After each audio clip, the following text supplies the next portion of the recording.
ஒரே ஒரு ஊர்ல ஒரு ராஜா இருந்தார். அவர் பேர்ல மக்களுக்கு ரொம்ப மரியாதை. அவ்வளவு நல்லா ஆட்சி புரிஞ்சுக்கிட்டு வந்தார். அவருக்கு வயசாயிட்டுது. அதனால ஒரு நாள் அமைச்சரை கூப்பிட்டார். இதை பாருங்க, எனக்கு வயசாயிட்டுது, அதனால இந்த அரச பொறுப்பை எல்லாம் நீங்க ஏத்துக்குங்க அப்படின்னார். அதுக்கப்புறம் ராணியை கூப்பிட்டார். வா, நாம இனிமே இங்க இருக்க வேணாம், காட்டுக்கு போய் தவம் பண்ணலாம் அப்படின்னு கூப்பிட்டார். இந்த செய்தி மக்களுக்கு அறிவிக்கப்பட்டது. மக்கள் உடனே கூட்டம் கூட்டமா அரண்மனைக்கு வர ஆரம்பிச்சுட்டாங்க. மன்னரை போய் பாக்குறாங்க. அரசே, தாங்கள் எங்களுக்கு தந்தை மாதிரி. நீங்க காட்டுக்கு போட்டா நாங்கள்லாம் இங்க எப்படி இருக்க முடியும்?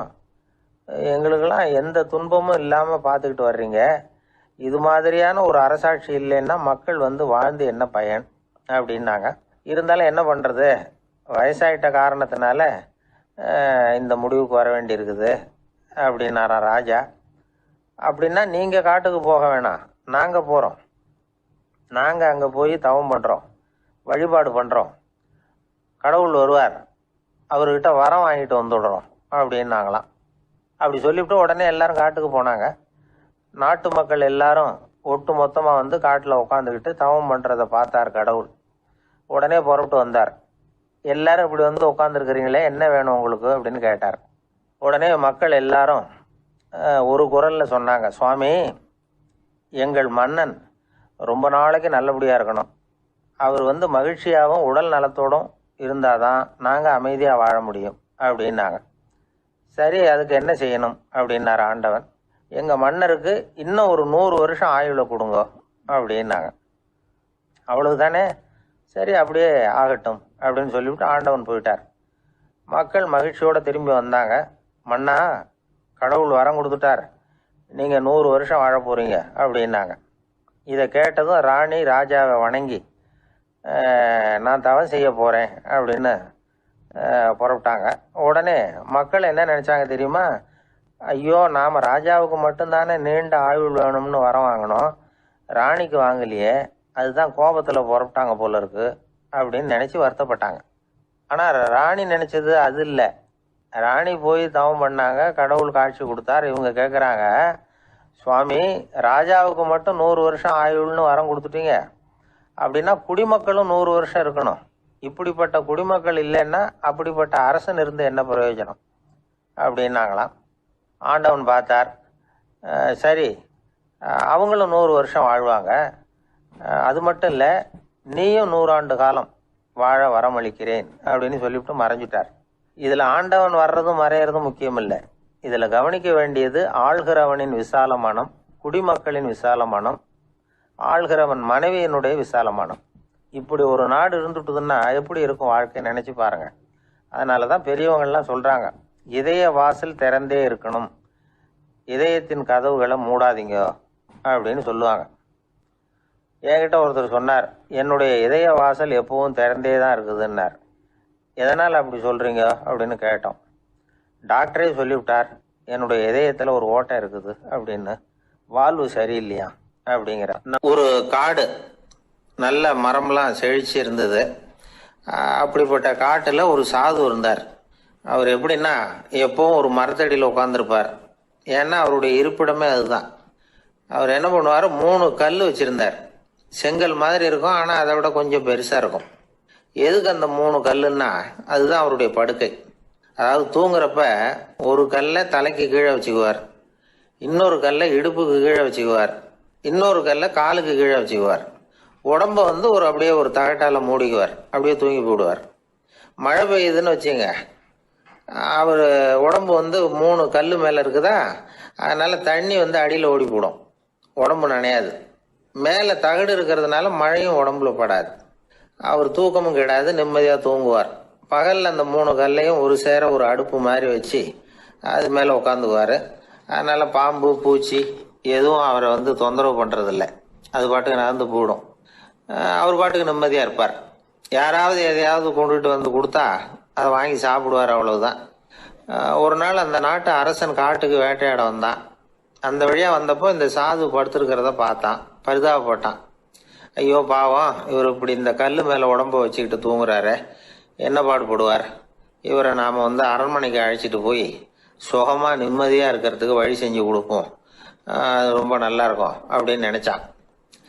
அப்படி நினச்சிக்கிட்டே அரண்மனைக்கு வந்துட்டான். அதுக்கப்புறம் ஒரு பல்லக்கையும் 2 சேவகர்களையும் காட்டுக்கு அனுப்பி அந்த சாதுவை மெதுவாக இங்கே அழைச்சிட்டு வந்துடுவா அப்படின்னு சொல்லி அனுப்பி வச்சான். இவங்க போய் அவர்கிட்ட விவரத்தை சொன்னாங்க. எனக்கு என்னத்துக்கு அரண்மனை வாசம் அப்படின்னார். இருந்தாலும் மன்னர் உத்தரவு, நீங்கள் அவசியம் வரணும் அப்படின்னாங்க இவங்க. சரின்னு சொல்லிவிட்டு வேற வழி இல்லாமல் புறப்பட்டார். புறப்படும் பொழுது என்ன பண்ணாருன்னா, மறக்காமல் அந்த 3 கல், ஒரு தகடு அதையும் எடுத்து பல்லக்கில் வச்சுக்கிட்டார். என்னத்துக்கு இதையெல்லாம் எடுத்து வைக்கிறாரு அப்படின்னு சொல்லி அவங்க யோசனை பண்ணாங்க. இருந்தாலும் அதை பற்றி ஒன்றும் கேட்கல. பேசாமல் அவரை அழைச்சிட்டு போய் அரண்மனையில் விட்டுட்டாங்க. அரசன் ஓடி வந்தான், வரவேற்றான், அறுசுவை உணவு படைச்சான். அவர் படுக்கிறதுக்கு தங்க கட்டில், பட்டு மெத்தை, இப்படி எல்லாம் ஏற்பாடு பண்ணி வச்சான். இங்கே படுத்து ஓய்வு எடுத்துங்க அப்படின்னு சொல்லிவிட்டு அவன் பாட்டு போயிட்டான். மறுநாள் காலையில் வந்து பார்க்குறான், சாது படுத்துருக்கிறார். எப்படி தெரியுமா? அந்த பட்டு மெத்தை மேலே 3 கல்லையும் வச்சு வழக்கம் போலவே அது மேலே படுத்துருக்கிறார். அதுக்கு மேலே தகடு. அரசன் பார்த்துட்டு அதிர்ச்சி ஆயிட்டான். என்ன சுவாமி இப்படி அப்படின்னா, சாது சொன்னார், எனக்கு வந்து தேவையும் இல்லை குறையும் இல்லை, எல்லா இடத்துலையும் எனக்கு ஒரே மகிழ்ச்சி தான் அப்படின்னார். மகிழ்ச்சிங்கிறது தங்க கட்டிலேயோ பட்டு மெத்தையிலேயோ இல்லை, அது வந்து மனசில் இருக்கிற ஒரு விஷயம். உண்மையான மகிழ்ச்சிக்கு வழி வந்து மனப்பக்குவம் அப்படிங்கிறது அந்த அரசனுக்கு புரிஞ்சுதான். இந்த காலத்தில் ஒரு சாமியார், அவரை தேடி ஒரு சீடன் வந்தான். என்னாச்சு தெரியுமா? சுவாமி, எனக்கு நிம்மதி வேணும், அதுக்கு என்ன வழின்னு கேட்டான். சாமியார் நிமிர்ந்து பார்த்தார். அப்புறம் சொன்னார், நீ ஏகப்பட்ட பேர்கிட்ட கடன் வாங்கியிருக்கிற, அதையெல்லாம் திருப்பி கொடுத்தாதான் உனக்கு நிம்மதி கிடைக்கும்னார். இவனுக்கு ஆச்சரியம். அது எப்படி சாமி, அவ்வளவு கரெக்டாக நான் கடன் வாங்கினதை கண்டுபிடிச்சிங்க அப்படின்னா, உனக்கு கடன் கொடுத்து சாமியாராக போனதே நான் தான்ப்பா, அதனால தான் இந்த கதிக்கு வந்தேன். என்கிட்டயே வந்து நிம்மதிக்கு வழி கேட்குறிய, அதுதான்டா வேதனை அப்படின்னாராம் அவர். நம்மள சில பேர் ரொம்ப தைரியமாக இருப்பாங்க. நாம் கூட சொல்கிறது உண்டு, அந்த ஆளுகிட்ட வர்றதுக்கு எமன் கூட பயப்படுவான் அப்படின்னு சொல்கிறது உண்டு. தைரியசாலிகளை நெருங்கிறதுக்கு யமன் பயப்படுவான் அப்படின்னு சொல்கிறது உண்மைதான்.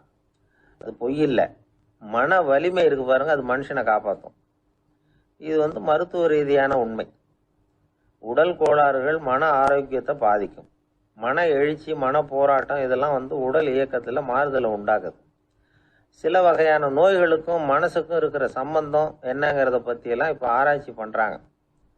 ஆஸ்மா, மூட்டு வலி, பெருங்குடல் அழற்சி, உயர் ரத்த அழுத்தம், சோரியாசிஸுங்கிற தோல் வியாதி, வயிற்று புண்ணு, இந்த தைராய்டு நச்சுத்தன்மை, இது மாதிரி நோய்களை உண்டாக்குறதுல மனசோட பங்கு என்னங்கிறத பற்றியெல்லாம் ஆய்வு பண்ணி பார்த்துருக்குறாங்க. எதுக்கு எடுத்தாலும் சோர்ந்து போகிறது, தோண்டு போகிறது, இப்படிப்பட்ட மனவாகு, அதோட யாரும் நமக்கு உதவ முடியாது அப்படிங்கிற மனோபாவம், கைவிடப்பட்ட மனநிலைமை, இதெல்லாம் வந்து நோயோட தீவிரத்தை ரொம்ப அதிகரிக்க செய்யுதான். இவங்கெல்லாம் அந்த கை கால் வலிக்குது, உடம்பு அசதியாக இருக்குது, தூக்கம் வரல, முதுகு வலிக்குது, உடம்புல வந்து உணர்ச்சி குறையுது, கை கால் விரல்லாம் மரத்து போகுது, இப்படி ஏதாவது சொல்லிக்கிட்டு டாக்டர்களை தேடி வந்துக்கிட்டு இருப்பாங்க. நெஞ்சு வலி வந்து யாருக்கு வருது தெரியுமா? பதற்றம், போட்டி மனப்பான்மை, அளவுக்கு அதிகமான வேகம், துடிப்பு, பேராசை, இதுலேயும் கட்டுப்பாடு, நேரம் தவறாமை, அப்புறம் இதெல்லாம் வந்து உள்ள மனவாக உள்ளவங்க இருக்கிறாங்கல்ல, அவங்க பெரும்பாலும் நெஞ்சு வலிக்கு ஆளாயிடுறாங்களாம். ஃப்ரீட்மேன் அப்படிங்கிறவர் நிறைய ஆராய்ச்சியெல்லாம் பண்ணி பார்த்துட்டு இதை உறுதிப்படுத்தி இருக்கிறார். அவர் பண்ணின ஆராய்ச்சியில் என்னெல்லாம் தெரிய வந்தது தெரியுமா? பொறுப்பு அதிகம் உள்ளவங்களுக்கு கண்டிப்பாக ரத்த அழுத்தம் வரும், அதிகமாக இருக்குமா. அதே மாதிரி கண்டிப்பாக இருக்கிறாங்கல்ல, அவங்களுக்கும் ரத்த அழுத்தம் அதிகரிக்குமா. ரத்த அழுத்தம் தனக்கு அதிகமாக இருக்குங்கிறத தெரிஞ்சுக்கிட்டவங்க தலைவலி, மயக்கம், இந்த தலை சுத்தல், அசதி, இது மாதிரியான உணர்வுகளை வந்து அவங்களுக்கு வந்துடும், அது மாதிரி உணர்வு. ஆனால் உண்மை என்ன தெரியுமா? இதெல்லாம் வந்து ரத்த அழுத்தத்தினால இல்லை. ரத்த அழுத்தம் கட்டுப்பாட்டுக்குள்ளே இருந்தால் கூட இவங்க இப்படி நினைக்கிறாங்களாம். இதுக்கு காரணம் மனசு தான் அப்படிங்கிறார் அவர். சில பேர் எப்படி தெரியுமா? ஒருத்தர் வந்து மாரடைப்பால் இறந்து போனார் அப்படின்னு கேள்விப்பட்டால் போதும், இறந்து போகிறதுக்கு காரணம் இதயம்தான் அப்படிங்கிற பீதியால், இதய தளர்ச்சி அப்படிங்கிற மனநோயால் பாதிக்கப்படுறார். இவங்கெல்லாம் அடிக்கடி தங்களுடைய இதய பகுதியை தொட்டு பார்த்துக்குவாங்க, நாடியை பிடிச்சி பார்த்துக்குவாங்க. அடிக்கடி மூச்சை உள்ளுக்கு இழுத்து வெளியில விட்டு வலி வருதா அப்படின்னு பார்த்துக்கிட்டு இருப்பாங்க. வேற எங்கேயாவது வலிச்சா கூட நெஞ்ச வலிக்குதா அப்படின்னு பார்ப்பாங்க. நெஞ்சு வலிக்குதுன்னு கூட சில பேர் சொல்ல ஆரம்பிச்சிருவாங்க. ஆஸ்மாவுக்கும் மனசுக்கும் சம்பந்தம் உண்டு. தீர்வு காண முடியாத மன போராட்டங்கள் எல்லாத்துக்கும் அடுத்தவங்களையே சார்ந்து இருக்கிற மனநிலை இதெல்லாம் ஆஸ்மாவினுடைய தீவிரத்தை அதிகப்படுத்திடும். பயம் இது எப்படின்னா என்ன நடக்குமோங்கிற பதற்ற நிலை, அப்புறம் இந்த பயம் இதெல்லாம் சுவாசித்தலை அதிகரிக்க செய்யுது இல்லையா? இதனால ரத்தத்தின் காரத்தன்மை அதிகமாகி நோயின் தீவிரமும் அதிகமாகுது. மன போராட்டம், மனக்கவலை, மன இறுக்கம் இதெல்லாம் தோல் வியாதியை தூண்டி விடுதான். இது மாதிரி இன்னும் எவ்வளவோ இருக்குது. அதனால இன்னைக்கு நமக்கு தேவை என்னன்னா மன வலிமை, மலர்ந்த முகம். இது ரெண்டும் இருந்துட்டுதுன்னா பல விதமான நோய்கள் நம்ம கிட்ட நெருங்கி வராது. டாக்டர் என்ன நெருங்காம இருக்கிறதுக்கு நான் ஒரு காரியம் பண்றேன் அப்படின்னார் ஒருத்தர். அவர் என்ன அர்த்தத்துல சொன்னார்னா, டாக்டர் அவரை நெருங்காம இருக்கிறதுக்கு அவர் ஒரு காரியம் பண்றாராம். நண்பர்கிட்ட சொன்னார். நண்பர் கேட்டார், அது என்ன காரியம் பண்ற அப்படின்னு கேட்டார். தினம் ஒரு ஆப்பிள் பழம் சாப்பிட்றேன்னார் அவர். ஏன்னா ஆங்கிலத்தில் ஒரு பழமொழி சொல்லுவாங்கல்ல, an apple a day keeps doctor away அப்படிம்பாங்க. ஒரு ஆப்பிள் பழம் சாப்பிட்டா டாக்டர் விலகியே இருப்பார், டாக்டர்கிட்ட போக வேண்டிய அவசியம் இருக்காது அப்படிங்கிறதுக்காக அந்த பழமொழி சொல்றது. என்னன்னா யாருமே நெருங்காமல் இருக்கிறதுக்கு நான் ஒரு காரியம் பண்ணுறேன்னாரு இன்னொருத்தர். டாக்டர் நெருங்காமல் இருக்கிறதுக்கு ஆப்பிள் பழம் சாப்பிட்றேன்னார் அவர். என்ன யாருமே நெருங்காமல் இருக்கிறதுக்கு நான் ஒரு காரியம் பண்ணுறேன்னார் இன்னொருத்தர். அது என்னன்னு கேட்டோம். தினம் ஒரு பூண்டு சாப்பிட்றேன்னார். ஏ கார்லிக் எ டே கீப்ஸ் எவரிபடி அவே அப்படின்னு அதுக்கு ஒரு புது விளக்கமும் கொடுத்தான். ஒரு ஊரில் ஒரு பெரிய ஞானி இருந்தார். அவர் படுக்கையில் இருந்தார். இன்னும் கொஞ்ச நேரம்தான் அவர் இந்த உலகத்தில் இருக்க போறார். அவரை சுற்றி ஏகப்பட்ட கூட்டம். ஏற்கனவே அவருடைய உபதேசங்களை கேட்டவங்க பல பேர் அவரை சுற்றி நிற்கிறாங்க. அந்த ஞானி மெதுவாக கண்ணை திறந்து பார்க்குறார். எல்லாரும் அவருடைய கடைசி வார்த்தையை கேட்கறதுக்காக அவளோட காத்துக்கிட்டு இருக்கிறாங்க. அந்த ஞானி மெதுவாக பேச ஆரம்பித்தார். நான் என்னுடைய வாழ்நாள் பூராவும் உங்களுக்கு நிறைய போதனைகள் சொல்லிக்கிட்டு இருக்கிறேன். பேரானந்தம், மகிழ்ச்சி, தியானத்தன்மை இதை பற்றியெல்லாம் சொல்லியிருக்கிறேன். இப்போ நான் வேற ஒரு கரைக்கு போய்கிட்டு இருக்கிறேன். நான் இனிமே இந்த கரையில் இருக்க மாட்டேன். நீங்க நான் சொன்னதையெல்லாம் கேட்டீங்க, ஆனா எதையும் நீங்க நடைமுறைப்படுத்தி பார்க்கல. எல்லாம் கேட்டதோட சரி, அதோட விட்டுட்டீங்க. அப்புறம் அதை தள்ளி போட்டுக்கிட்டே வந்துட்டீங்க. மேலும் அதை தள்ளி போடுறதுல எந்த பிரயோஜனமும் கிடையாது. இப்போ நான் போய்கிட்டு இருக்கிறேன். உங்களில் யாராவது என்னோட வர்றதுக்கு தயாரா அப்படின்னு கேட்டார். அவ்வளவுதான். யாரும் வாயை திறக்கல. ஒரே மௌனம், சத்தமே இல்லை. ஒருத்தர் பார்த்துக்கிட்டே நிற்கிறாங்க. அந்த கூட்டத்தில் ஒரு ஆள் அந்த ஞானி கூடவே 40 வருஷத்துக்கு மேலே இருந்திருக்கிறான். அவனும் வாயை திறக்காம இன்னொருத்தன் முகத்தை பார்த்துக்கிட்டே நிற்கிறான். இந்த சமயத்தில் பின்னாடி நின்றுட்டு இருந்த ஒருத்தன் கையை தூக்கினான். ஞானி அவனை பார்த்தார். சரி, ஒருத்தனுக்காவது நம்மோட வர்றதுக்கு தைரியம் இருக்குது அப்படின்னு நினைச்சார். ஆனால் அந்த ஆள் என்ன சொன்னான் தெரியுமா? ஐயா, நீங்கள் கேட்குறப்போ நான் உடனே எழுந்திருக்கல, கையை மட்டும்தான் தூக்கினேன். என்ன காரணம்னா, நான் எப்படி அடுத்த கரைக்கு சேர்றதுங்கிறத தெரிஞ்சுக்கிறதுக்காக தான். அந்த விவரத்தை மட்டும் இப்போ உங்ககிட்ட இருந்து நான் தெரிஞ்சுக்க ஆசைப்படுறேன்.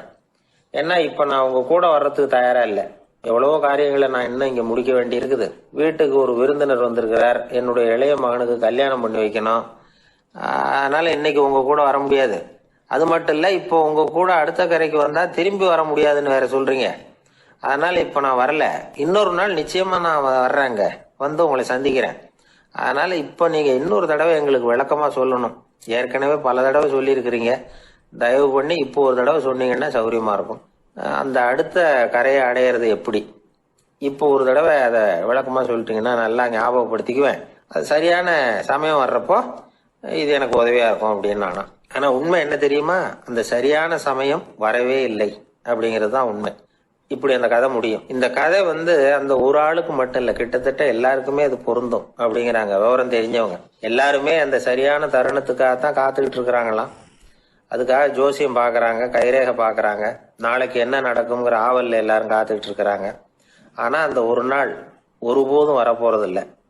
நீங்கள் தள்ளி போடுறதுக்காக பல அர்த்தமில்லாத காரணங்களை தேடுறீங்க அப்படிங்கிறார் ஒரு ஞானி. காத்திருக்கிறதுலேயே நம்ம காலம் ஓடி போயிடுது. ஏன்னா இன்னைக்கு நாம் சிந்திக்கிறது நாளைக்கு நாம் சிந்திக்கிறது இல்லை. ஒவ்வொரு நாளும் ஒவ்வொரு மாதிரி போயிடுது. நாளைக்கு மறுநாளை பற்றியே சிந்திக்கிறோம். இப்படியே அது பாட்டுக்கு போயிடும். கரையை தொட்டு பார்க்கறது எப்போ?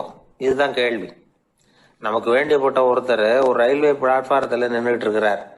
அங்கே இருக்கிறவங்க கிட்ட கேட்குறாராம், விசாரிக்கிறார். ஏங்க கிழக்க போகிற ரயில் போயிட்டுதுங்களான்னாராம். போயிட்டுதுன்னு இருக்கிறாங்க. கொஞ்ச நேரம் கழிச்சு ஏங்க மேற்க போகிற ரயில் போயிட்டுதுங்களான்னு கேட்டிருக்காரு. போயிட்டுதுங்களான் இருக்காங்க. அப்புறம் கொஞ்ச நேரம் கழிச்சு மறுபடியும் ஏங்க 10:30 மணி வண்டி போயிட்டுதான்னு கேட்டிருக்காரு. தொடர்ந்து காலையிலேருந்து சாயந்தரம் வரைக்கும் இப்படி ஒரே இடத்துல நின்றுட்டு கேட்டுக்கிட்டே இருக்கிறார். இதை பார்த்துக்கிட்டு இருந்த ஒருத்தர் அவர்கிட்ட வந்து, ஏங்க நீங்கள் எங்கே போகணும் அப்படின்னு கேட்டாராம். இவர் மெதுவாக சொன்னாராம், இந்த ரயில்வே லைனை தாண்டி அந்த பக்கம் போகணும் அப்படின்னாராம். ஒரு குரு, இளம் சீடர்கள் எதிரில் உட்காந்துருக்கிறாங்க. குரு பாடம் நடத்திக்கிட்டு இருக்கிறார். சீடர்களுக்கு ஒரு ஆசை, அதாவது ஒரு முக்கியமான மந்திரத்தை நம்ம குருநாதர்கிட்ட இருந்து கற்றுக்கணும் அப்படிங்கிறது அவங்க ஆசை. அது என்ன மந்திரம்னா, இறந்தவரை உயிர்ப்பிக்கக்கூடிய புனித மந்திரம். அதாவது செத்தவங்களுக்கு மீண்டும் உயிர் உண்டாக்குகிற மந்திரம். குருவே, தயவு பண்ணி அந்த மந்திரத்தை எங்களுக்கு உபதேசிக்கணும் அப்படின்னு கேட்டாங்க. அது ரொம்ப ஆபத்தானது, அது என்னத்துக்கு உங்களுக்கு வேண்டாமேன்னாராம் குரு. எங்களுடைய நம்பிக்கை உறுதிப்படுறதுக்காகத்தான் கேட்குறோம், வேற ஒன்றும் இல்லை அப்படின்னாங்களாம் சீடர்கள். பக்குவப்படாத அறிவுங்கிறது ரொம்ப ஆபத்தானது அப்படின்னாராம் குரு. இது சீடர்களுக்கு புரியல. அது எப்படிங்க பக்குவப்படாத அறிவு ஆபத்தானதுன்னு சொல்றீங்க, அப்படின்னா என்ன அப்படின்னு கேட்டிருக்காங்க சீடர்கள். குரு அதுக்கு விளக்கம் கொடுத்தாராம். அந்த மந்திரத்தை எப்போ பயன்படுத்தணுங்கிறது முக்கியம். அதை அறியக்கூடிய ஞானம் ஏற்படுகிற வரைக்கும் அதை தெரிஞ்சுக்காம இருக்கிறது தான் நல்லது, இல்லைன்னா ஆபத்துன்னாராம். ஆனா இந்த சீடர்கள் அதை கேட்குற மாதிரி இல்லை, ரொம்ப பிடிவாதம் பண்ண ஆரம்பிச்சுட்டாங்க. சரி வாங்க சொல்றேன்னார் குரு. எல்லாரும் வந்தாங்க. அந்த புனித மந்திரத்தை அவங்களுக்கு ரகசியமா உபதேசம் பண்ணார். உபதேசம் பண்ணிவிட்டு அவங்களுக்கு எச்சரிக்கையும் கொடுத்தார். இந்த மந்திரத்தை நல்லா ஆராய்ச்சி பார்த்ததுக்கு அப்புறம் தான் உச்சரிக்கணும், அவசரப்பட்டு எதுவும் செஞ்சிடக்கூடாது அப்படின்னு ஒரு தடவைக்கு பல தடவை எச்சரிக்கை கொடுத்தார். சரின்னு சொல்லிவிட்டு அவங்கெல்லாம் மந்திரத்தை கற்றுக்கிட்டு எழுந்திரிச்சு போயிட்டாங்க. ஒரு நாள் அந்த சீடர்கள் எல்லாம் மணற்பாங்கான இடத்துல அப்படியே நடந்து போயிட்டு இருக்கிறாங்க. ஒரு பாலைவன பகுதி மாதிரி ஒரு இடம். அங்க ஒரு இடத்துல எலும்புகள் குவியலா கிடந்தது. உடனே இந்த சீடர்கள் முன்ன பின்ன யோசிக்காம, தியானமும் பண்ணாம, அந்த மந்திரத்தோட பயனை சோதிச்சு பார்க்கணும் அப்படின்னு நினைச்சுக்கிட்டு அந்த மந்திரத்தை உச்சரிக்க ஆரம்பிச்சிட்டாங்க. அவ்வளவுதான். உடனே என்னாச்சு தெரியுமா, அந்த எலும்புகள் எல்லாம் ஓநாய்களா மாறி அவங்கள துரத்த ஆரம்பிச்சுட்டுது. சீடர்கள் எல்லாம் தலைதெறிக்க ஓட ஆரம்பிச்சுட்டாங்க. ஓநாய்களும் விடல, அவங்கள துரத்தி பிடிச்சி கடிச்சு கொதற ஆரம்பிச்சுட்டுது. அப்பதான் அந்த சீடர்களுக்கு குரு சொன்ன அறிவுரையோட அர்த்தம் புரிஞ்சுது. பக்குவப்படாத அறிவு ஆபத்தானது அப்படிங்கிறது. அதனால இதுல இருந்து நாம தெரிஞ்சுக்க வேண்டியது என்னன்னா, நாம நம்ம அறிவை வளர்த்துக்கிட்டா மட்டும் போதாது, அந்த அறிவை எப்போ எப்படி பயன்படுத்தணும் அப்படிங்கிற பக்குவமும் நமக்கு வரணும். அப்பதான் வாழ்க்கை நல்லபடியா அமையும், இல்லைன்னா இடைஞ்சல் தான். இந்த காலத்துல சில சின்ன பிள்ளைங்களுக்கே அறிவு ரொம்ப பக்குவப்பட்டிருக்குங்கிறத உணர முடியும். ஒரு தீக்குச்சி தீப்பெட்டியை பார்த்து கேட்டுதான், நாம 2 பேரும் தானே உரசிக்கிறோம், ஆனா நான் மட்டும் தீ பிடிச்சி எரிஞ்சு போறேன், நீ அப்படியே இருக்கிறிய அப்படின்னு தான். அதுக்கு தீப்பெட்டி சொல்லி இருக்குது, உனக்கு தலையில கணம் இருக்கு அதனால அழிஞ்சு போற அப்படின்னு தான். எப்படி இருக்கு பாருங்க இந்த பதில். தலையில கணம் உள்ளவங்க யாருமே சரியா இருக்க முடியாது, எவ்வளவு பெரியவங்களா இருந்தாலும் சரி. ரொம்ப கஷ்டம்தான் அது. கர்வம்ங்கிறது கூடவே கூடாது. இதை விளக்கறதுக்கு மகான் ஒருத்தர் ஒரு சம்பவத்தை சொல்றார். அர்ஜுனன் தீர்த்த யாத்திரை பண்ணானா. அப்போ தென்னிந்தியாவுக்கு வந்திருக்கிறான். ராமேஸ்வரத்துக்கு போனப்போ அங்க இலங்கைக்கு கல்லுலாம் அடுக்கி போடப்பட்டிருந்த பாலத்தை பார்த்தானா. ஒரு சின்ன குரங்கு அதுக்கு பக்கத்துல விளையாடிட்டு இருந்திருக்கு. அதை பார்த்துட்டு அர்ஜுனன் சிரிச்சிருக்கான். ஏன் சிரிக்கிறேன்னு கேட்டிருக்கு அந்த குரங்கு. ராமன் மிகச்சிறந்த வில் வீரன், அப்படி இருக்கிறப்போ அவன் இலங்கைக்கு அம்புகளாலேயே ஒரு பாலம் கட்டியிருக்கலாம். அதை விட்டுட்டு போயும் உன்ன மாதிரி குரங்குகளை துணையா வச்சுக்கிட்டு இப்படி ஒரு கருங்கல் பாலத்தை கட்டியிருக்கிறானே அப்படின்னு நானா. அம்புகளால பாலம் கட்ட முடியுமா அப்படின்னு கேட்டுதான் குரங்கு. ஏன் முடியாது, என்னால முடியுமேன்னு இருக்கான் அர்ஜுனன்.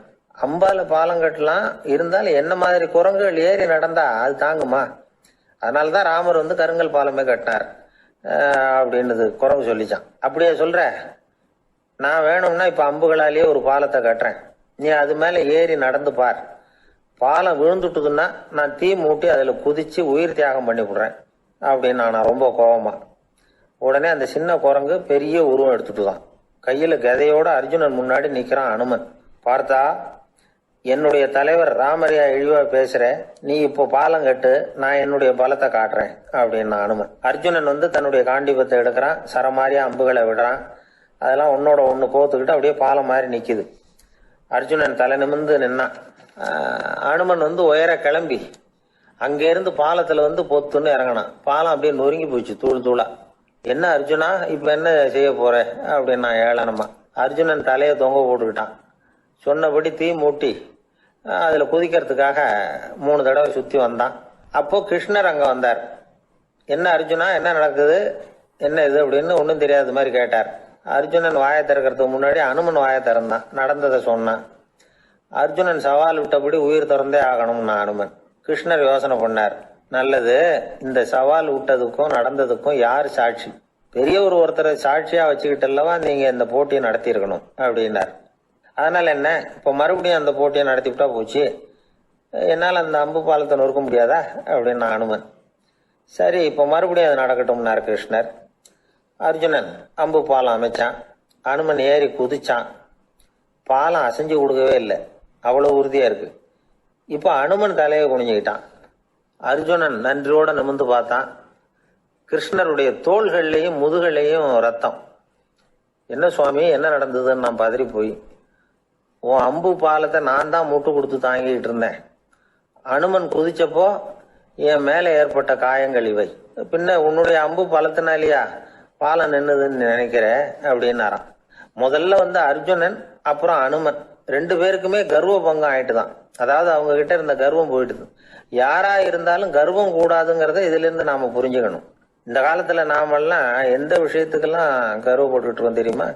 2 பெண்கள் தங்களுடைய கணவன்மார்களை பத்தி ரொம்ப பெருமையா பேசிக்கிட்டாங்களாம். அதுல ஒரு அம்மா சொல்லியிருக்கு, என் வீட்டுக்காரர்கிட்ட எந்த சப்ஜெக்ட் கொடுத்தாலும் சரி அந்த விஷயத்த பத்தி அழகா 1 மணி நேரம் பேசுவார் அப்படின்னாங்களாம். உடனே இன்னொரு அம்மா, அது என்ன பிரமாதம், என் வீட்டுக்காரருக்கு சப்ஜெக்டே தேவையில்லை, விஷயமே இல்லாம நாள் பூரா பேசிக்கிட்டு இருப்பார் அப்படின்னாங்களாம். ஒரு வயசான அம்மா ஒரு நாள் ஃபோன் பண்ணாங்க.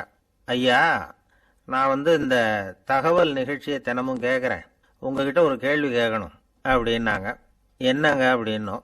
எனக்கு சொந்தமாக ஒரு நல்ல வீடு இருக்குது, வேணுங்கிற அளவுக்கு பணமும் இருக்குது, கணவரும் ரொம்ப நல்லவர், ரிட்டையர் ஆகி வீட்டில் தான் இருக்கிறார், பிள்ளைங்கள்லாம் பெரிய பெரிய உத்தியோகத்தில் இருக்கிறாங்க, அதில் ஒருத்தன் ஐஏஎஸ்ஸு, பணம்லாம் கூட நிறைய கொண்டாந்து கொடுக்குறாங்க. அப்படி இருந்தும் என் மனசில் நிம்மதி இல்லை, வாழ்க்கையில் ஒரு நிறைவு இல்லை அப்படின்னாங்க. ஏன்னு கேட்டோம். அதைத்தான் நான் உங்களை கேட்குறேன், ஏன் அப்படி அப்படின்னு திருப்பி கேட்குறாங்க.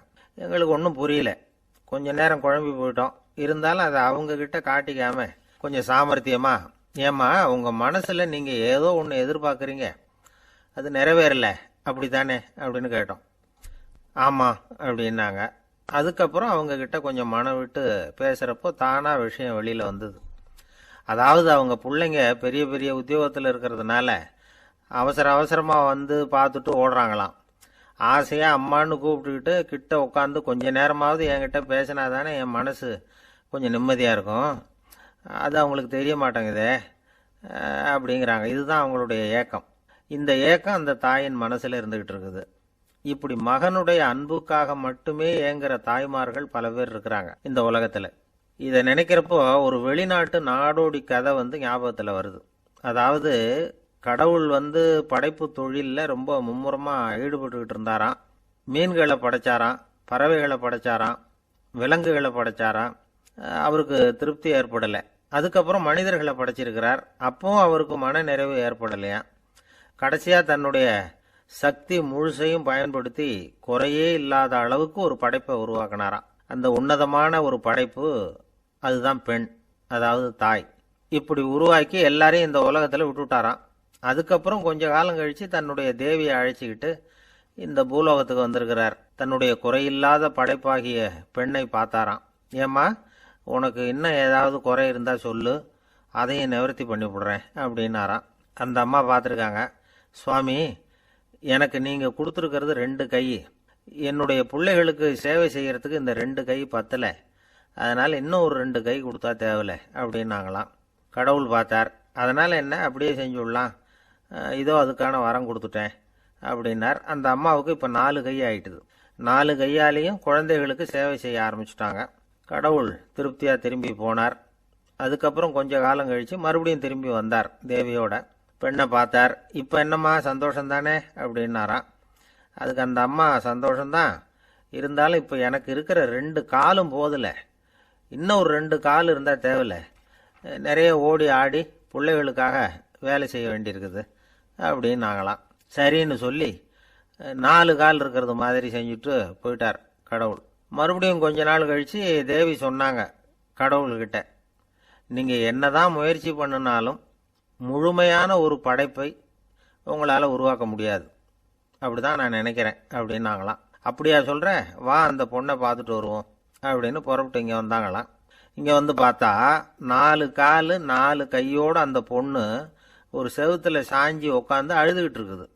இப்போ தேவி அந்த பொண்ணை சுட்டி காட்டி கடவுள்கிட்ட கேட்டாங்களாம், ஏங்க நீங்கள் அந்த பொண்ணுக்கு கையை கொடுத்தீங்க, காலை கொடுத்தீங்க, சரி, அந்த கண்ணீரையும் எதுக்காக கொடுத்தீங்க அப்படின்னு கேட்டாங்களாம். அதுக்கு கடவுள் சொன்னாராம், கையை கொடுத்தது நான் தான், காலை கொடுத்தது நான் தான், ஆனால் அந்த கண்ணீரை கொடுத்தது நான் இல்லை, அதை கொடுத்தது அந்த அம்மாவோட பிள்ளைங்க அப்படின்னாராம். இன்றைக்கும் அப்படித்தான் பல பிள்ளைங்க அவங்க அம்மாவுக்கு கண்ணீரை தான் கொடுத்துக்கிட்டு இருக்கிறாங்க. அம்மாவை மதிக்கிற பிள்ளைங்க தான் இன்றைக்கி நல்லபடியாக இருக்கிறாங்கங்கிறது அவங்களுக்கு தெரியறதில்ல. இந்த காலத்து பிள்ளையாண்டான் ஒருத்தன் அவங்க அம்மா கிட்டேயும் நல்ல பிள்ளையா நடந்துக்குவான், மனைவிகிட்டையும் நல்ல கணவனாக நடந்துக்குவான், ரொம்ப சாமர்த்தியம். ஒரு நாள் அவங்ககிட்ட கேட்டாங்க, ஏன்பா உங்கள் அம்மாவும் உன் மனைவியும் சண்டை போட்டுக்கிட்டா நீ எந்த பக்கம் அப்படின்னாங்களாம். வீட்டுக்கு வெளிப்பக்கம் அப்படின்னானா அவன். என்னை விட யோக்கியம் இந்த உலகத்தில் வேற யாரும் இல்லை சார் அப்படின்னார் ஒருத்தர். அவரை விட அயோக்கியன் வேற யாரும் இருக்க முடியாதுங்கிற முடிவுக்கு கேட்டவங்க வந்துட்டாங்களாம். மனுஷனுக்கு இருக்கிற ஒரு மிகப்பெரிய குறையே தன்கிட்ட இருக்கிற குறை அவனுக்கு தெரியாமல் போகிறது தான். ஆனால் அடுத்தவங்ககிட்ட இருக்கிற குறை இவனுக்கு தெளிவாக தெரிஞ்சிடும். ஒரு ஒட்டகம் ஒரு கொக்கை பார்த்து ஒரு கேள்வி கேட்டுதான், என்ன கேள்வி தெரியுமா, உன் கழுத்து ஏன் இப்படி வளைஞ்சு போயிருக்குது அப்படின்னு கேட்டிருக்கு. இதுக்கு உடம்பே வளைச்சல், இது போய் கொக்கை கிண்டல் பண்ணுது. இன்னைக்கு மனித சுபாவமும் கிட்டத்தட்ட இப்படித்தான் இருக்குது. இந்த உலகத்தில் குறையில்லாத மனிதர்கள் யாரும் கிடையாது, நாம உள்பட அப்படிங்கிறத முதல்ல நாம் நல்லா புரிஞ்சுக்கணும். ஒரு ஊரில் ஒரு விற்பனை நிலையம் இருந்தது. செல்ல பிராணிகளை விற்பனை செய்கிற நிலையம் அது. நாய், கிளி, பூனை இப்படி நிறைய வச்சு விற்பனை பண்ணிகிட்டு இருக்கிறாங்க. நாய்க்குட்டி விற்பனை செய்கிற பகுதியில் ஒரு சிறுவன் நின்றுக்கிட்டு இருந்தான். விற்பனை செய்கிற ஆளுகிட்ட விலை கேட்டுக்கிட்டு இருந்தான். அதோ இருக்குதே அந்த நாய்க்குட்டி என்ன விலை அப்படின்னு கேட்டானா. 1000 ரூபா அப்படின்னாரான். சரி அது வேணாம், இது என்ன விலைன்னு இருக்கான். 500 ரூபா அப்படின்னாரான். இந்த சின்ன பையன் கையில் வச்சுருந்தது வெறும் 50 ரூபா தான். அதனால் இதை விட குறைச்சலாக கிடைக்குமான்னு பார்த்துருக்கான். அந்த கடையில் ஒரு மூலையில் சரியாக கவனிக்கப்படாமல் ஒரு நாய்க்குட்டி படுத்து கிடந்தது. பாவமாக கத்திக்கிட்டு இருந்தது. அதை பார்த்ததுமே இவனுக்கு அது ரொம்ப பிடிச்சி போச்சு. உடனே அந்த கடைக்காரரை பார்த்து, அதுவும் அந்த மூலையில் படுத்து கிடக்குதே அந்த நாய்க்குட்டி என்ன விலை அப்படின்னு கேட்டிருக்கான். தம்பி, அது ஒரு கால் ஊனம், அதனால் அது உன்னோட குதித்து விளையாடவோ ஓடுறதோ அதால் முடியாத காரியம் அப்படின்ட்டுருக்கார் அவர். அது தெரிஞ்சுதாங்க கேட்குறேன், அதோட விலை என்ன அதை மட்டும் சொல்லுங்களேன் அப்படின்ட்டுருக்கான். தம்பி, இது வந்து கால் ஊனம் உள்ள ஒரு நாய், இதை போய் காசு கொடுத்து வாங்கிறதுக்கு யாராவது பிரியப்படுவாங்களா? இதை நான் உனக்கு இலவசமாகவே தர்றேன், எடுத்துகிட்டு போ அப்படின்னாரான். இதை கேட்டதும் அந்த சிறுவனுக்கு கோவம் வந்துட்டு தான். நீங்கள் ஒன்றும் சும்மா கொடுக்க வேணாம், இந்தாங்க 50 ரூபா, இதை வச்சுக்கிட்டு நாய்க்குட்டியை கொடுங்க அப்படின்ட்டுருக்கான். அவருக்கு ஒன்றும் புரியல, ஆச்சரியமாக இருந்தது. சரின்னு பணத்தை வாங்கிட்டு நாய்க்குட்டியை தூக்கி கொடுத்தார். அந்த சிறுவன் அந்த நாய்க்குட்டியை 2 கையாலையும் வாங்கினா, மார்போட பிரியமாக சேர்த்து அணைச்சிக்கிட்டான். தெருவில் இறங்கி நடக்கிறான். அப்படி நடக்கும் பொழுது தான் பார்க்குறார், கடைக்காரர் வந்து ஆச்சரியமாக அவனை பார்க்குறார். அப்போ தான் அவருக்கு ஒரு விஷயம் புரியுது.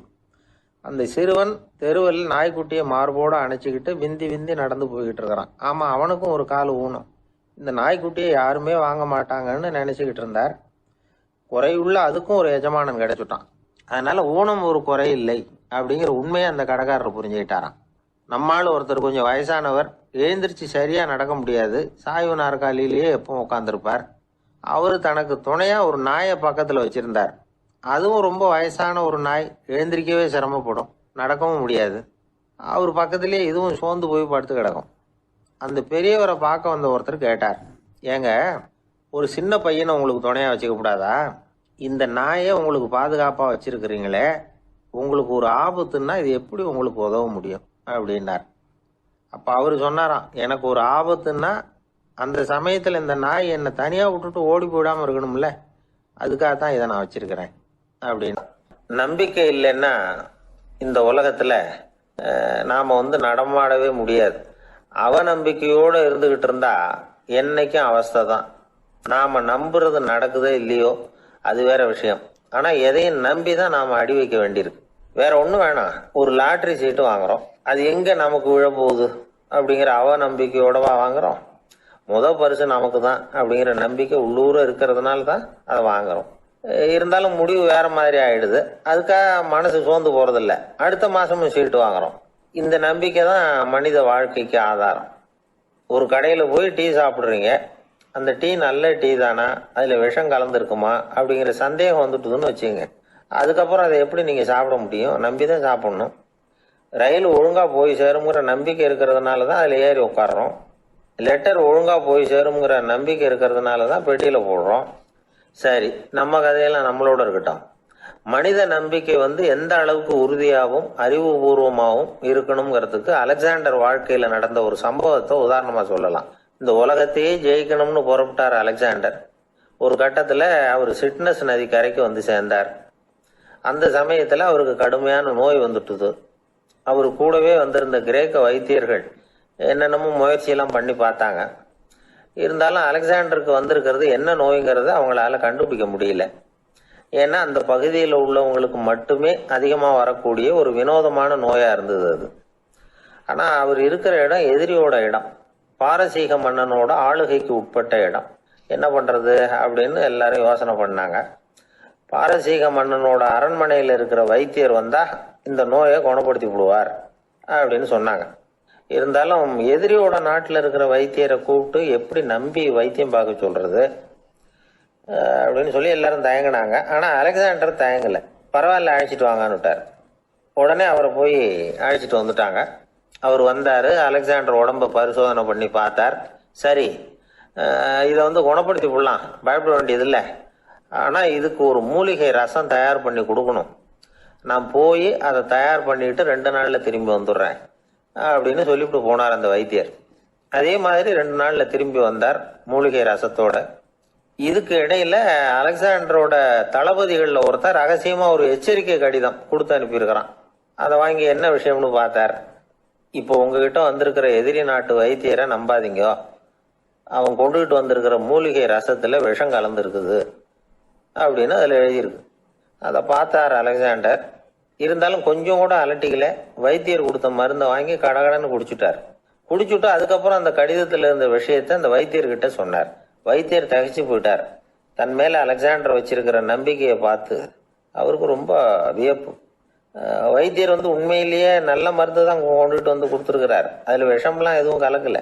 அதுக்கப்புறம் அலெக்சாண்டர் அந்த வைத்தியரை பார்த்து சொன்னாராம், நம்பிக்கைங்கிற அச்சாணியை ஆதாரமாக வச்சுக்கிட்டு தான் இந்த உலகம் சுற்றிக்கிட்டு இருக்குது. எனக்கு எதிரியா இருந்தாலும் பாரசீக மன்னர் ரொம்ப பெரியவர். அப்பேற்பட்ட மன்னருடைய அரண்மனை வைத்தியர் தொழில் நேர்மை இல்லாதவரா இருக்க மாட்டார். அப்படி இருந்தா அவரை அரண்மனை வைத்தியரா வச்சிருக்கவே மாட்டாங்க அப்படின்னு நம்பினேன். என்னுடைய நம்பிக்கை வீண் போகல அப்படின்னாராம். இதுதான் மானுட நம்பிக்கைங்கிறது. இந்த காலத்திலயும் இது மாதிரி இந்த மானுட நம்பிக்கையை ரொம்பவும் சாமர்த்தியமா கையாளுகிற கெட்டிக்காரங்க சில பேர் இருக்கிறாங்க. இந்த காலத்து குரு, அவருக்கு ஒரு சிஷ்யன். குரு முன்னாடி அந்த சிஷ்யன் ரொம்ப பணிவா நின்று, குருவே உங்க கையால விஷத்தை கொடுத்தாலும் அதை வாங்கி மடமடன்னு குடிச்சிருவேன் அப்படின்னா. உன்னுடைய குரு பக்தியை மெச்சினேன் அப்படின்னார் குரு. அதுக்கு அந்த சிஷ்யன், அப்படி இல்லை குருவே, உங்ககிட்ட சிஷ்யனா இருக்கிறத விட உங்க கையால விஷத்தை வாங்கி குடிச்சு விடுறது ரொம்ப நல்லது, அதனாலதான் அப்படி சொன்னேன் அப்படின்னா. ஒரு ஊர்ல ஒரு விஞ்ஞானி இருந்தார். அவர் பேர் என்னன்னா ஹோ, இதுதான் அவர் பேர். ஒரு ஊசியை கண்டுபிடிக்கணும், அதுக்காக அவர் ரொம்ப காலமாக தலையை பிச்சுக்கிட்டு ஆராய்ச்சி பண்ணிக்கிட்டு இருந்தார். அது என்ன ஊசி தெரியுமா? இந்த தையல் மிஷினில் இருக்குல்ல, அந்த ஊசி தான். அவருக்கு பிடிபடாமல் இருந்த விஷயம் என்னன்னா, அந்த ஊசியோட கூர்மையான பாகத்தில் நூலை எப்படி கோக்கிறது, அது எப்படி சேர்க்கறது. அதில் மற்ற ஒரு பாகம் மிஷினுக்கு உள்ளே போயிடுது. அதனால் அந்த பாகத்தில் சாதாரணமாக மற்ற ஊசியில் நாம் செய்கிறது மாதிரி நூலை கொண்டு போய் நுழைக்க முடியாது. அப்படியே நுழைச்சாலும் தைக்கிறது எப்படி, அது முடியாத காரியம். இதுதான் அவருக்கு இருந்த பிரச்சனை. ரொம்ப நாள் யோசனை பண்ணி பார்த்தார். தையல் மிஷின் ஊசியோட வடிவ அமைப்பு அவருக்கு புலப்படலை. ராத்திரி பகலாக அதே ஞாபகமாக இருந்தார். ஒரு நாள் அவர் தூங்கிக்கிட்டு இருக்கிறார். அப்போ ஒரு கனவு வந்தது. எப்படின்னா, அந்த கனவுல அவரை ஒரு மலைஜாதி மக்கள் பிடிச்சிட்டு போயிடுறாங்க. கொண்டுகிட்டு போய் ஒரு இடத்துல கட்டி போட்டுடுறாங்க. அந்த மலைஜாதி மக்களோட அரசன் ஒருத்தன் அவன் வர்றான். அவரை பார்த்து ஒரு உத்தரவு போடுறான். என்ன உத்தரவு தெரியுமா? பொழுது சாயறதுக்குள்ள நீ தையல் மிஷின் ஊசியை கண்டுபிடிக்கணும். அப்படி கண்டுபிடிக்கலன்னா உன் தலையை வெட்டி விடுவோம். இதுதான் அந்த அரசன் போட்ட கட்டளை. இவருக்கு என்ன பண்றதுன்னு ஒண்ணுமே புரியல. திருன்னு முழிக்கிறார். இந்த நேரத்தில் அந்த மலைஜாதியினர் அவரை சுற்றி சுற்றி பயங்கரமா முழிச்சுக்கிட்டு டான்ஸ் ஆடுறாங்க. தன்னை சுற்றி சுற்றி ஆடிக்கிட்டு வர்றவங்கள ரொம்ப பயத்தோடு அவர் பார்க்குறார். நேரம் ஆவ ஆவ தன்னோட இறுதி நேரம் நெருங்கிறத உணர்றார். ரொம்ப நெருக்கடியான நிலைமை. தன்னை சுற்றி ஆடுறவங்கள கவனிக்கிறார். அவங்க கைகளில் ஈட்டி மாதிரி ஏதோ ஒரு ஆயுதம் வச்சிருக்கிறாங்க. அந்த ஆயுதத்தை இவர் கண்ணுக்கு நேராக கொண்டுகிட்டு வராங்க. அதை அவர் பார்க்குறார். அந்த ஆயுதத்தின் கூரான முனையை இவர் கூர்ந்து கவனிக்கிறார்.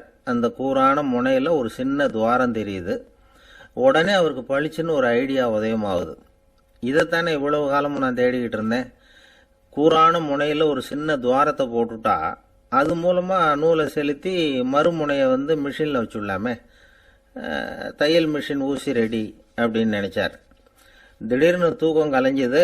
உடனே தன்னுடைய தலைமாட்டில் இருந்த குறிப்பு ஏடில் இதை குறித்து வச்சுக்கிட்டார். அதுக்கப்புறமா அந்த ஊசியையும் அவர் செஞ்சு முடித்தார். இது எப்படின்னு நீங்கள் நினைக்கலாம், ஆனால் இது சாத்தியம்தான். முழிச்சுக்கிட்டு இருக்கிறப்போ நமக்கு ஏற்படுற சில பிரச்சனைகளுக்கு கனவுல விடை கிடைக்கிறது உண்டு. அப்படி பல பேருக்கு ஆயிருக்கு. உங்களையும் பல பேருக்கு இது மாதிரி அனுபவம் ஏற்பட்டிருக்கலாம். எந்த ஒரு செயலை பற்றி நினைக்கிறப்போவும் அந்த செயல் நம்ம நினைவில் ஒரு நல்ல வடிவம் பெறுது. ஒரு செயல் திட்டத்தை எந்த அளவுக்கு நாம் நல்ல யோசனை செஞ்சு திட்டம் போடுறோமோ அந்த அளவுக்கு அதை சுலபமாக செஞ்சு முடிக்க முடியும். அந்த விஞ்ஞானி நினைச்ச காரியம் அவர் எண்ணம் பூராவும் ஆக்கிரமிச்சது. அதனால் அவர் நினைச்சது கனவுல உருவாகி அதுக்கு செயல் வடிவம் கிடைச்சிட்டுது. மனிதனோட உள் மனசுக்கு அவ்வளவு ஆற்றல் உண்டு அப்படின்னு சொல்றாங்க. தூக்கத்தை ஆக்கபூர்வமாக உபயோகப்படுத்துறது எப்படி அப்படிங்கிறத பற்றியெல்லாம் இப்போ நிறைய ஆராய்ச்சி பண்ணுறாங்களாம். பயிற்சியெல்லாம் வேற கொடுக்குறாங்களாம். அதனால் தூக்கத்தை பற்றி லேசாக நினச்சிடாதீங்க. நமக்கு வேண்டியப்பட்ட ஒருத்தர், அவருக்கு தூக்கத்தில் நடக்கிற வியாதி. அதுக்காக மருந்து சாப்பிட்டுக்கிட்டு இருந்தார். ஒரு நாள் அவரை பார்த்து கேட்டோம், ஏங்க உங்கள் தூக்கத்தில் நடக்கிற வியாதிக்கு மருந்து சாப்பிட்டீங்களே, ஏதாவது முன்னேற்றம், ஏதாவது இம்ப்ரூவ்மெண்ட் தெரியுதா அப்படின்னு கேட்டோம். தெரியுதுன்னார். எப்படின்னோம்? அதுக்கு அவர் சொல்கிறார், முன்னாடியெல்லாம் தூக்கத்தில் ஒரு 10 அடி தூரம் நடப்பேன், இப்போலாம் ஒரு 40 அடி வரைக்கும் நடக்கிறேன் அப்படின்னார். ரொம்ப நாளைக்கு அப்புறம் ஒரு நண்பரை பார்த்தேன். உங்கள் கூட உட்காந்து கொஞ்சம் நேரம் அரட்டை அடிக்கணும் போல் ஆசையாக இருக்குன்னு. அப்படின்னா நேராக எங்கள் ஆஃபீஸுக்கு வந்துடுங்க சார், அதுதான் வசதினார் அவர். இப்படி அரட்டை அடிக்கிறதுக்கு ஆஃபீஸ் தான் வசதியான இடம்னு நினைக்கிறவங்க பல பேர் உண்டு. அவங்களுக்கெல்லாம் கூடிய சீக்கிரத்தில் ஒரு இடைஞ்சல் சேரும் போல் இருக்குது. கைக்கு அடக்கமாக பிஸ்கட் வடிவத்தில் 2 அங்குல அகலத்தில் சதுர வடிவத்தில் ஒரு கருவி தயார் பண்ணியிருக்கிறாங்களாம். இது அரட்டை அடிக்கிறவங்களெல்லாம் கண்டுபிடிச்சிருமா. இன்ஃப்ரா ரெட் ரேஸ் அப்படின்னு சொல்கிறோம்ல, அகச்சிவப்பு கதிர்கள். அதனால் இது இயங்குது. ஆஃபீஸில் வேலை செய்கிறாங்கல்ல, அவங்க சீருடையில் இந்த கருவியை பொருத்திட வேண்டியது. அல்லது பையில் கூட வச்சுக்கலாம். ஒவ்வொருத்தர் கருவிக்கும் ஒவ்வொரு நம்பர் உண்டு. ஒவ்வொன்றும் வேறு வேறு சமிக்கைகளை அனுப்பும்.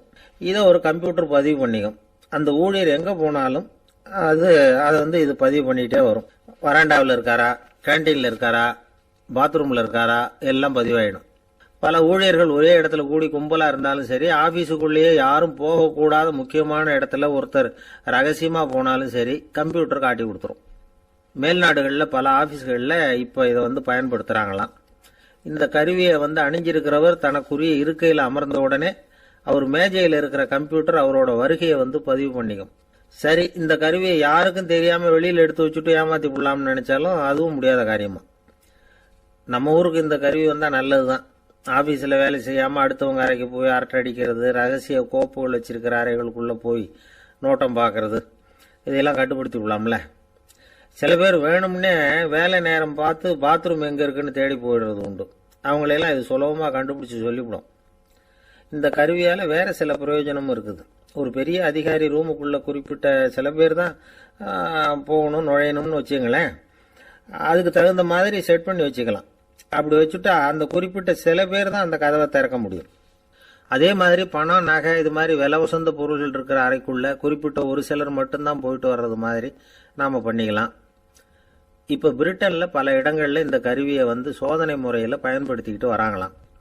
வயசானவங்களுக்கும் நோயாளிகளுக்கும் ஆபத்து காலத்தில் உதவி செய்யறதுக்கும் நல்ல முறையில் பயன்படுத்திக்கலாமா, அதாவது இந்த கருவி நல்லா பயன்படுமா. இப்போல்லாம் ஆஃபீஸில் வேலை செய்கிறவங்க எவ்வளவு விழிப்புணர்ச்சியோடு இருக்கிறாங்க தெரியுமா. அன்னைக்கு அப்படி தான் ஒரு ஆஃபீஸ் நண்பரை பார்த்து இன்னைக்கு என்ன தேதி சார் அப்படின்னோம். சரியாக ஞாபகம் இல்லைங்கன்னார். அதுதான் கையில் நியூஸ் பேப்பர் வச்சுருக்கிறீங்களே அதை பார்த்தா தெரியுமே அப்படின்னோம். அது எப்படி சார் தெரியும், இது நேற்றுக்கு பேப்பர் ஆச்சே அப்படிங்கிறார். எனக்கு ஒரு நண்பர், அவர் ஒரு வழக்கறிஞர். ஒரு நாள் அவர்கிட்ட பேசிக்கிட்டு இருந்தேன்.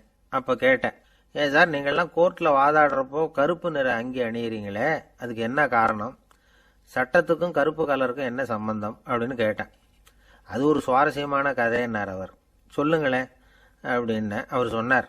கிபி 1694 வருஷத்தில் இங்கிலாந்து அரசி 2வது மேரிங்கிறவர் இறந்து போனார். அந்த ராணியோட கணவர் 3ஆம் வில்லியம், அவரு ஒரு உத்தரவு போட்டாராம். அரசியோட மறைவுக்கு அனுதாபம் தெரிவிக்கிற வகையில் வழக்குரைஞர்கள் எல்லாரும் கருப்பு நிற அங்கி அணியணும் அப்படின்னு. அன்னைக்கு ஆரம்பித்த அந்த பழக்கம் அதுக்கப்புறம் மாறவே இல்லையாம், இன்னைக்கும் தொடருது. வழக்குரைஞர்கள்லாம் முதல்ல கருப்பு அங்கி மட்டும்தான் அணிஞ்சாங்களாம். அதில் ஒரு சின்ன சங்கடம், ஏற்கனவே உடம்பு கருப்பாக இருக்கிறவங்க அதுக்கு மேலே கருப்பு ட்ரெஸ் வேற போட்டுக்கிட்டா முகம் பளிச்சுன்னு தெரியாது இல்லையா. அதனால் முகம் பளிச்சுன்னு தெரியறதுக்காக அவங்கெல்லாம் வெள்ளை நிற பட்டியை அணிய ஆரம்பித்தாங்களாம். இப்படி தான் இங்கிலாந்தில் அந்த பழக்கம் ஆரம்பமாயிருக்குது. அந்த சமயத்தில் இந்தியாவை ஆண்டது பிரிட்டிஷ்காரங்க தானே, அதனால் இங்கேயும் அந்த பழக்கம் அப்படி நடைமுறைக்கு வந்துட்டுது. அதே மாதிரி சர்ச்சிலின் மூதாதையரான மார்ல்பரோ பிரபுவின் ஞாபகார்த்தமாக நீதிபதிகள் இந்த வெள்ளை குள்ளாய் அணிகிற முறை பழக்கத்துக்கு வந்துதான். இதுதான் என்னுடைய நண்பர் சொன்ன தகவல். இங்கிலாந்தில் நீதிமன்றம்ங்கிறது ரொம்ப மதிப்புள்ளது. அந்த அளவுக்கு சட்டத்துக்கு அங்கே மரியாதை. அங்கே நடந்த ஒரு சுவாரஸ்யமான நிகழ்ச்சியை ஒரு சகோதரி எழுதி அனுப்பியிருந்தாங்க. அவங்க அப்பா நீதித்துறையை சேர்ந்தவரான். அவர் சொன்னதான் இது. அவங்க எழுதி அனுப்பியிருந்த விஷயம் என்னென்னா, அங்கே ஒரு கேஸில் ஒரு முக்கியமான தீர்ப்பு வழங்க வேண்டியிருக்குது. ஜட்ஜு, பாரட்லா படித்த பெரிய பெரிய வக்கீல்கள், ஜூரி எல்லாருமா கூடி அந்த கேஸை பற்றி விவாதிக்கணும். சுமாராக 40 பேர். இதுக்காக கோர்ட்டு ஹாலில் விசேஷ சேம்பரில் நுழையிறதுக்கு முன்னாடி அவங்களெலாம் தங்களுடைய கோட்டு, தொப்பி எல்லாத்தையும் கழட்டி அங்கே நின்றுக்கிட்டு இருந்த ஒரு அட்டெண்டர்கிட்ட கொடுத்துட்டு உள்ளே போனாங்க. அந்த ஆள் படிக்காதவர். அவர் ஒவ்வொருத்தர் கொடுக்குறதையும் வாங்கி அங்கே அப்படியே ஒரு இடத்துல அடுக்கி வைக்கிறார். அப்படியே வாங்கி உள்ளே வச்சுக்கிட்டு இருக்கிறார் ஒவ்வொரு இடத்துல. அது அவரோட வேலை. உள்ளே போன ஜட்ஜி, வக்கீல், ஜூரி எல்லாரும் ரொம்ப நேரமாக அந்த கேஸை பற்றி விவாதிக்கிறாங்க. ஒரு நாள் பூரா ஆயிட்டுது. அவ்வளவு தீவிரமாக அக்கு வேறு ஆணி வேறையாக பிச்சு உதறி இருக்கிறாங்க. ஒரு வழியாக 13 மணி நேரம் கழித்து வெளியில் வந்திருக்கிறாங்க. ஒவ்வொருத்தராக வர வர அந்த அட்டெண்டரும் அவங்கவுங்க கோட்டு, தொப்பியை அவங்கக்கிட்ட எடுத்து ரொம்ப மரியாதையாக திருப்பி கொடுத்துக்கிட்டு இருக்கிறார். கடைசியாக ஜட்ஜ்மெண்ட்லாம் எழுதி முடிச்சுட்டு ரொம்ப திருப்தியோடவும் களைப்போடவும் வெளியில் வந்துகிட்டு இருக்கிறாராம். இந்த ஆள் அவருடைய மேல் கோட்டையும் தொப்பியையும் எடுத்து அவர்கிட்ட ரொம்ப மரியாதையோடு நீட்டினாராம். ஜட்ஜுக்கு ரொம்ப ஆச்சரியம்.